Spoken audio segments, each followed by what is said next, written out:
Hi hello ನಮಸ್ತೆ ಎಲ್ರಿಗೂ. ಎಲ್ಲರೂ ಹೇಗಿದ್ದೀರಾ? ಎಲ್ಲರೂ ಚೆನ್ನಾಗಿದ್ದೀರಾ ಅಂತ ಭಾವಿಸ್ತಾ ನಮ್ಮ ಗಟೀಸ್ ಕಿಚನ್ಗೆ ನಿಮ್ಮೆಲ್ರಿಗೂ ಪ್ರೀತಿಯ ಸ್ವಾಗತ. ನಾನು ನಿಮ್ಮ Chaitra Ashwith.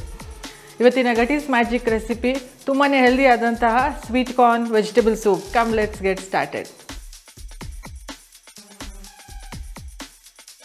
Sweet corn soup ಮಾಡೋದಕ್ಕೆ ಒಂದು ಕಡಾಯಿನಲ್ಲಿ 2 ಗ್ಲಾಸಷ್ಟು ನೀರು ಹಾಕೋತಾ ಇದ್ದೀನಿ.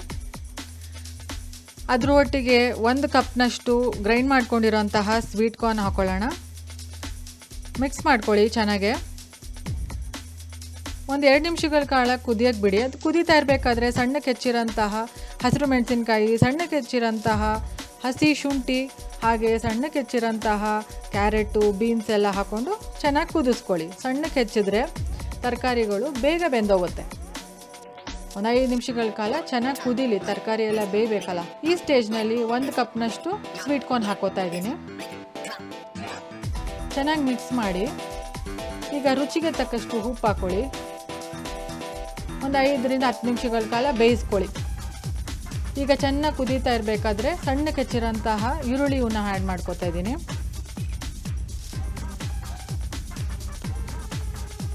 ನೋಡಿ ಈಗ ಕುದೀತಾ ಇದೆ. ಈ ಸ್ಟೇಜ್ನಲ್ಲಿ ಎಗ್ ವೈಟ್ ಹಾಕೊಳ್ಳೋಣ. ಎಗ್ ವೈಟ್ ಬೇಡದೇ ಇದ್ದರೆ ನೀವು ಅವಾಯ್ಡ್ ಮಾಡ್ಕೋಬೋದು ಅದನ್ನು.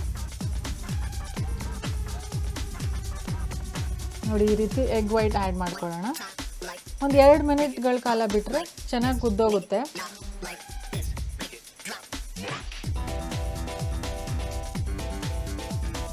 ಇಲ್ಲಿ ನಾನು ಕಾರ್ನ್ಫ್ಲೋರ್ ಮತ್ತು ಮೆಣಸಿನ ಪುಡಿನ ಮಿಕ್ಸ್ಚರ್ ಮಾಡ್ಕೊಂಡು ಹಾಕೋತಾ ಇದ್ದೀನಿ.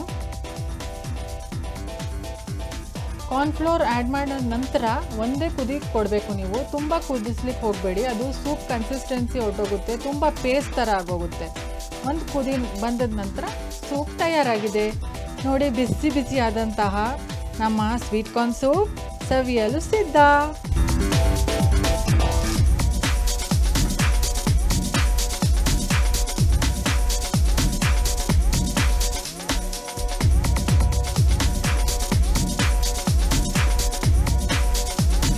ತುಂಬಾ ಅದ್ಭುತವಾಗಿದೆ ನಮ್ಮ sweet corn vegetable soup recipe. ನೀವು ನಿಮ್ಮ ಮನೆಯಲ್ಲಿ ಟ್ರೈ ಮಾಡಿ. ತುಂಬಾ ಹೆಲ್ದಿಯಾಗಿದೆ, ತುಂಬ ನ್ಯೂಟ್ರಿಷಿಯಸ್, ಹಾಗೆ ತುಂಬ ಕ್ವಿಕ್ಕಾಗಿ ಮಾಡ್ಕೋಬೋದು. ಮಕ್ಳಿಗೆ ತುಂಬಾ ಇಷ್ಟ ಆಗುತ್ತೆ. ನೀವು ನಿಮ್ಮ ಮನೆಯಲ್ಲಿ ಟ್ರೈ ಮಾಡ್ತೀರಾ ಅಂತ ಭಾವಿಸ್ತೀನಿ. ಹಾಗೆ ನಮ್ಮ ಚಾನಲ್ನ ಸಪೋರ್ಟ್ ಮಾಡಿ, ಸಬ್ಸ್ಕ್ರೈಬ್ ಮಾಡಿ ಅಂತ ಕೇಳ್ಕೊತಾ, ಎಲ್ಲರ ಮನೆಯಲ್ಲೂ ಒಳ್ಳೆ ಅಡುಗೆ ಆಗಬೇಕು ಅನ್ನೋದೇ ನಮ್ಮ ಒಂದು ಉದ್ದೇಶ. ಮುಂದಿನ ವಿಡಿಯೋದಲ್ಲಿ ಹೊಸ ರೆಸಿಪಿಯೊಂದಿಗೆ ಸಿಗೋಣ. Until then, happy cooking, happy eating and keep smiling. ನಮಸ್ತೆ.